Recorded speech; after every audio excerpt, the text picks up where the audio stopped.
I don't see that anymore when I'm not young anymore. You know, the only place I see that, and I'm not a fan of the music, but like, you know those like boy bands like One Direction and like how those like young girls are with like those kind of bands. So is that kind of good? I mean, in a way. Nah, it's you're talking about the Beatles with chicks that jumping up and down and yelling and fainting. I'm talking about guys going to see, at the end of Almost Famous, when she goes off on the fucking kid. She goes off on the guy. Mm-hmm. She says a beautiful fucking speech about the fans.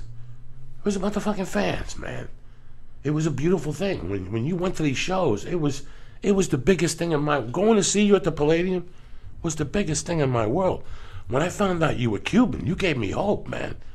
I knew I could do something in my life. I didn't have to stab people or sell Nickelback in Eden City, I've been a fan longer than I've been a professional musician. And there will come a day that I will stop being a professional musician because, I'll be too freaking old to be doing this. But I can guarantee you, I'll never stop being a fan. I'm a fan. I can't believe it. I couldn't be a musician if I was not a fan. It would be impossible. How can you be a musician if you're not a fan of what you risk everything in life for? When I go see a band and I listen to songs and I'm watching them, I'm thinking about all the effort it went to put. And that's how I felt when I was 15. It's a lot of effort, yeah. When I was 15, I knew the effort that it took to do that. Because I wasn't doing it. I tried singing in the shower and I failed. Never mind. I knew the effort. I don't know why. Not only the effort, but look at the sacrifices. Because I'm not making stuff up here.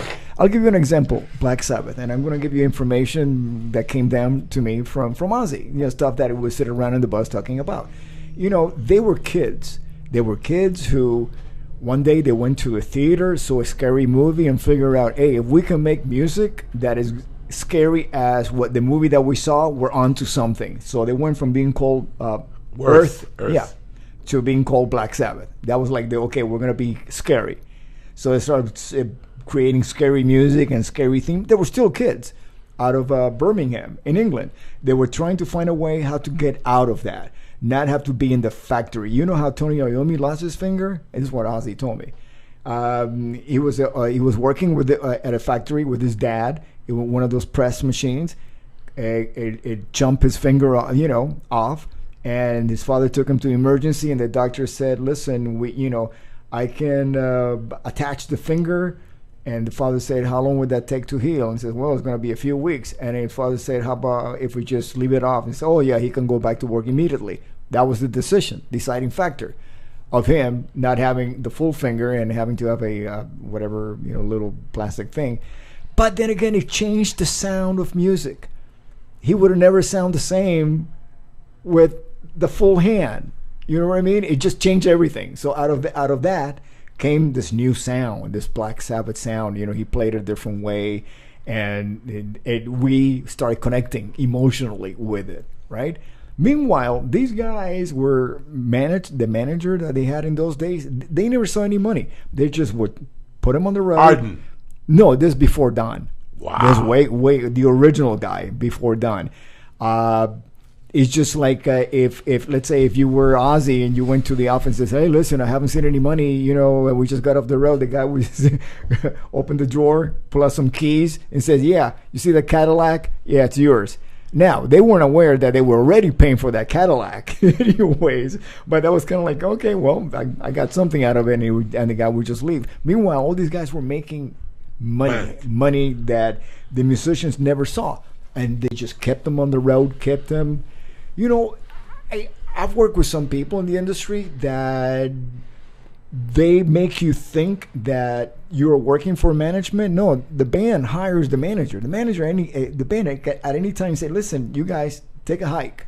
There's going to be some contracts and some certain things that you're going to owe them." Just like in any industry, if you're a comedian or an actor, you have a certain management agreement, and the guy is taking you so far in your career, and then you disconnect from that person, but still you owe them, some royalties or whatever.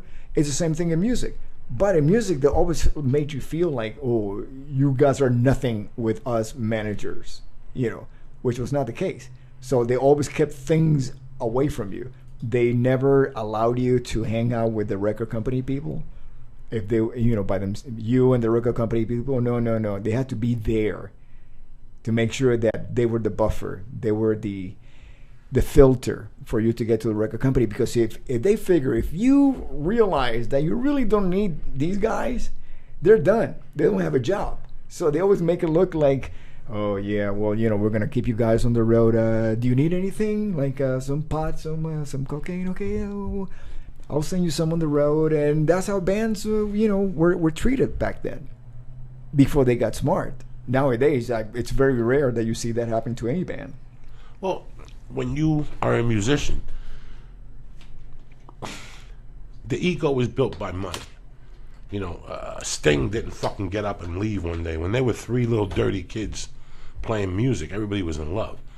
It's when money gets involved that it breaks up bands. And when you're just a kid, you're just excited to be playing Rudy Sarzo in front of people in the garage. Who the fuck are you kidding? If I gave you $10 in a joint, really? And I gave you a bed, that's a lot better than you were doing at home. So, I just want to do, when I first started doing comedy, I just want to do comedy. You know when I hate comedy? Now, when I got to deal with money. I wish I didn't have to deal with money. I would love comedy. That's when this is great. It's when money starts coming in that people, egos, attitudes get shitty. What the fuck, I just watched that documentary again about the Eagles. They went to them one day and said, this is us three, we're making all the money, and you're sitting at home and you don't get no money. I can't see that either. Us five guys, we're a band, but you're not giving me all the money. And I wrote the fucking riff to Hotel California. What are you talking about? What are you talking about? I'm a paid salary. So that's one thing that's complicated about the band, that I would have shot everybody in the band. Now I know why, Yeah. It's tough. That's tough. The money thing is very tough. Yeah, and it's the manager's job, or whoever is in charge of being the counselor for the musicians. Where it could be a lawyer, because a lot of bands actually have a lawyer, and rather than to have a management that they have to give them the commission, it's up to these individuals to be the clear heads, because clear heads will prevail in a situation like that. Rarely do you see it happen. Rarely the powers that be side with whoever has the most power within the band, whether it's the guy who wrote the songs or the guy who is the most popular, has the biggest fan base, or anything like that.